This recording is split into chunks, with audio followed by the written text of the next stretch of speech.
Hello guys, and welcome back to MS Tutorials, and in today's video I'm going to be showing you guys how to get shift lock mode in the strongest battleground. So let's get straight into the video. So if you guys want to go ahead and find out how to get shift lock mode, make sure you watch the video up until the end. But anyways, let's get straight into it.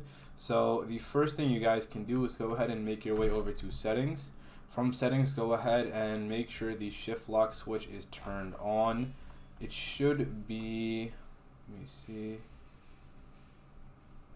Okay.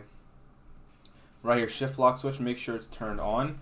Once it's turned on, go ahead and pretty much hit the left shift lock key. The right one also works, but it's only going to be the shift lock key that actually goes ahead and turns it on. So once you see the circle icon, you guys will be good to go, and that's pretty much it. That is how to turn on shift lock mode. If you don't have it turned on in the settings, then it will not work, so you do need to be careful of that. So that is pretty much it. That is how to turn on shift lock mode. So yeah, I hope you guys enjoyed. Thank you guys for watching. Make sure to give the video a thumbs up, subscribe to the channel, and have a great day.